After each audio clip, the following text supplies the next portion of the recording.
All right, kids, these are the tales, the freaky tales. These are the tales that I tell so well. In 1991, we don't know exactly when, a meeting took place on the outskirts of Los Angeles. We don't really know. We're not sure where. And it was attended by a man I don't know who. We'll call him Stefan. Anyways, this place had everything. 25 to 30 people, decision makers, NDA agreements, guns drawn, regret. After more than 20 years, Stefan decided to tell the world about whatever it was which made up the secret meeting that changed rap music and destroyed a generation. Yeah, on Tuesday, April 24th, 2012, an anonymous letter landed in a blogger's mailbox, Ivan, and he posted it on hiphopisred.com, and the urban legend grew from there. Because that's all this is. It's an urban legend. By definition, a modern story of obscure origin and with little or no supporting evidence, and has elements of horror. But too many people have taken this as proof that the CIA colluded with music executives to ravage black communities, using hip hop to promote violence to incorrigible young minds who would, in turn, commit crime and get sent to private prisons that the record industry executives at this secret meeting will invest in for profit. This is bigger than the music business. The villain of the story, who isn't really the villain because Stefan, who kept this to himself for 2 decades and didn't name names, might be the enemy, said. Of course, you don't have to be a conspiracy theorist to believe any of this. However, when all else fails, blame hip hop and rappers. Even for stuff that you did before hip hop was even a thing. Snoop's like, I don't smoke pot. You need to watch out. I care about my family because his kids are getting screwed up by it. It creates schizophrenia. I know a bunch of people personally became schizophrenic on marijuana. I rarely smoke pot. I literally, like once a year with Joe Rogan on a show or something, I'll smoke it to see what it does. Can't even get out of my chair for hours. One hit off that stuff. Back when I was in high school, I wasn't a big pot guy, but I'd smoke it here and there. Didn't do any of that.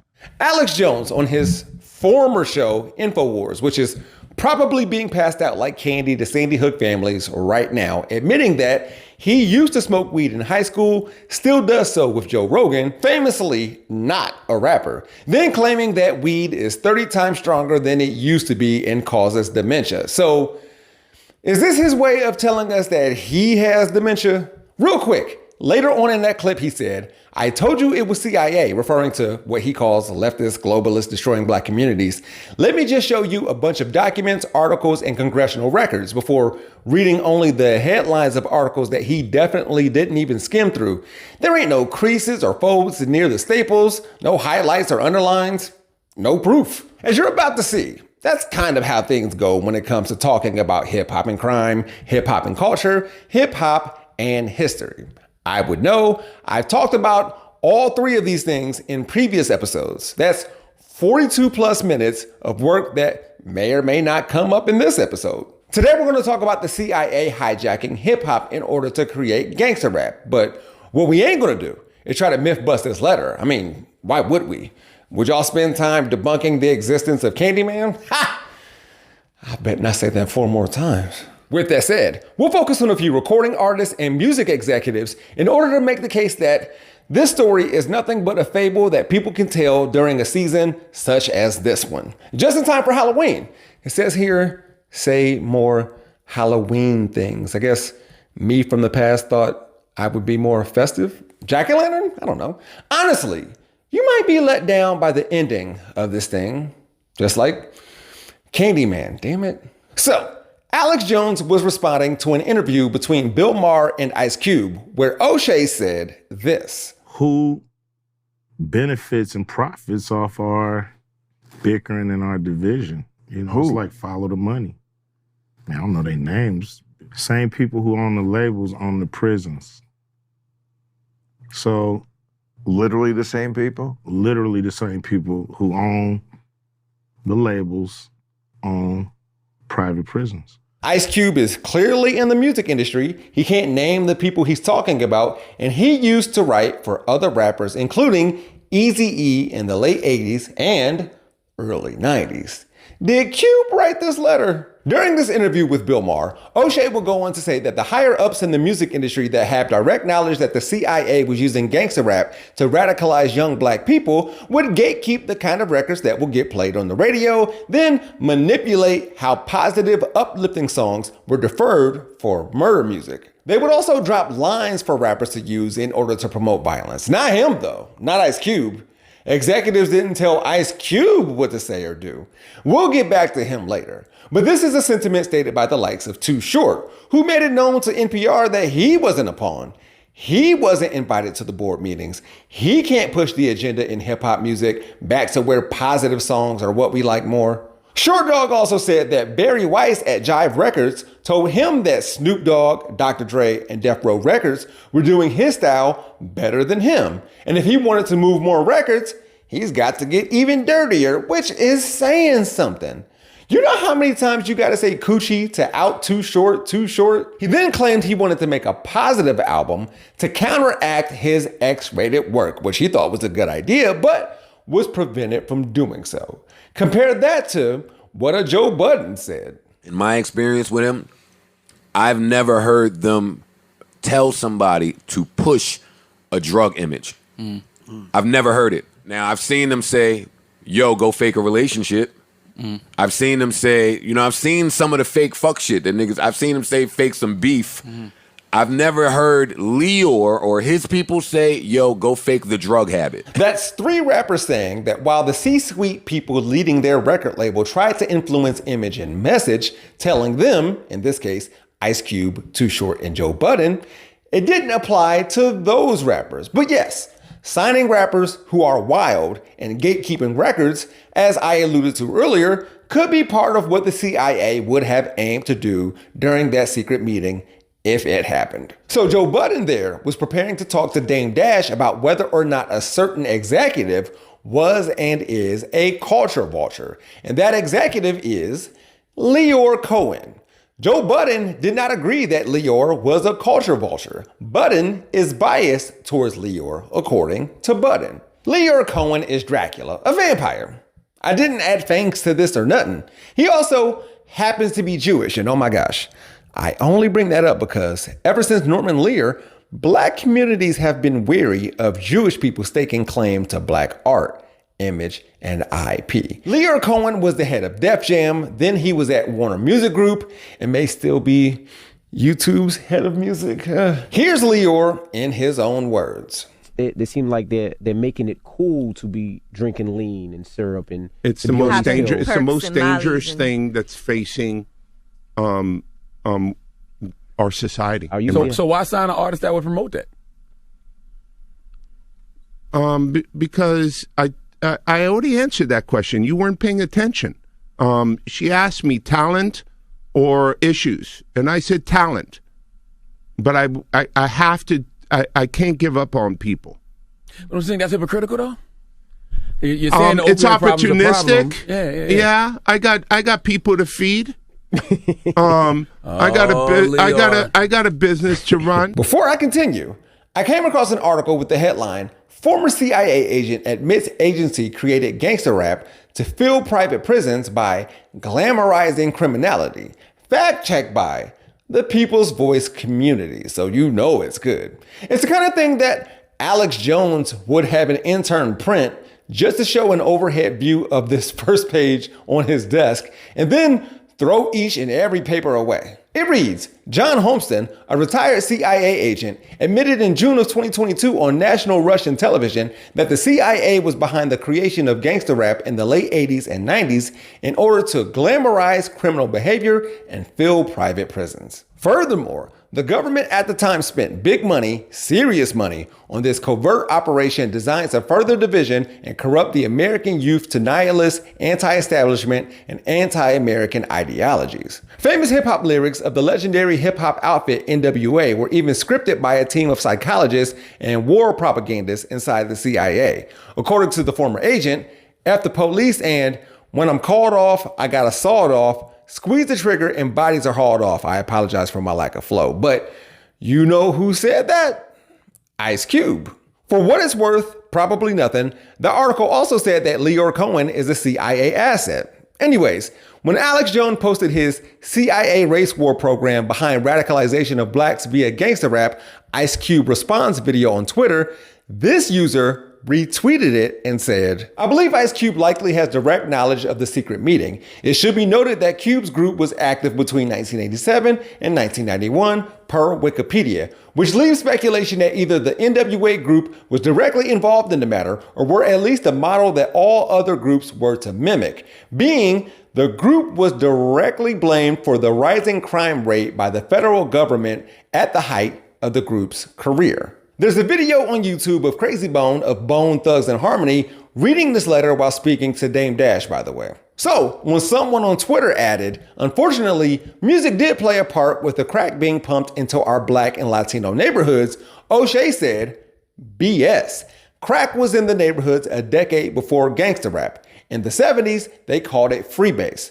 So it was heroin, weed, mollies, gangbanging, drive-bys, pimping, and hoeing. Dropping out of school, young girls getting pregnant, cussing, and using the word. It was all here before NWA. Yeah. And if someone wants to blame this spike in a murder rate starting in 1987 on those songs and artists, instead of other stuff going on in the US at that time, then they will have to explain why there was a steady decline in the murder rate beginning in 1994. Did gangster rap go away? Clearly, Ice Cube denies being a part of any secret meeting. And based on his role, we should look into Jerry Heller at this point. Heller was born in Cleveland. He, like Cohen, is In 1987, in his mid-40s, he met Eric Eazy-E Wright. Heller was at that time sleeping on his parents' couch and sniffing around for a hook back into the game. According to this article from Grantland, Heller said, I was older than the members of NWA. I'd grown up during the Berkeley period, the Panthers and the Diggers. Immediately, I knew what it was.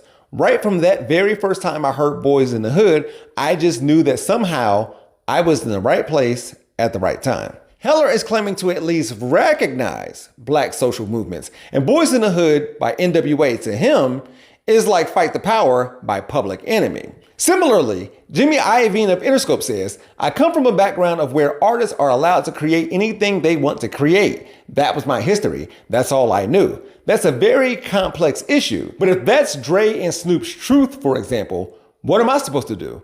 And Lyor Cohen claims that he doesn't give up on people, but he has mouths to feed. Death, murder, and mayhem sells in America. I mean, we really like Halloween. True crime as a genre is hot. The US wants violence. See my previous videos where I mentioned how there's like 10 movies about Ted Bundy. The Menendez brothers were getting love letters in prison after killing their parents. The adoring public was trying to take fingers and strands of fabric off of Bonnie and Clyde when their dead bodies were paraded through the streets. In order to believe that the CIA infiltrated hip hop, you must first believe that rap music causes or exasperates violence in black communities.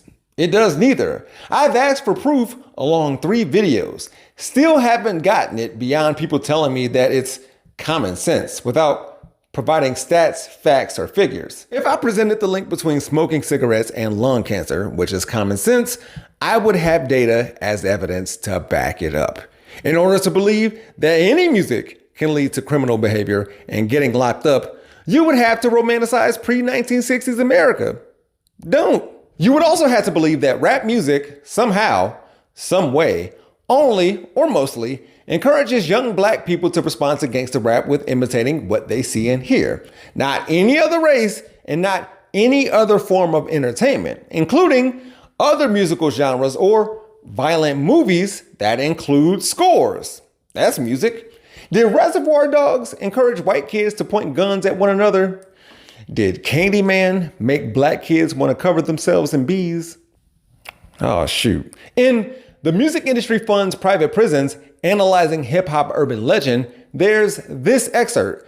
This entitlement to black cultural production while internalizing and asserting anti-black illogic, quote, they don't even love each other, why should we protect/advocate for them, is the true weaponization of hip-hop. So if you aren't aware of what that means, well, You know it when you see it. Have the people that say white people have no culture ever been to an SEC football game? Is this what you mean?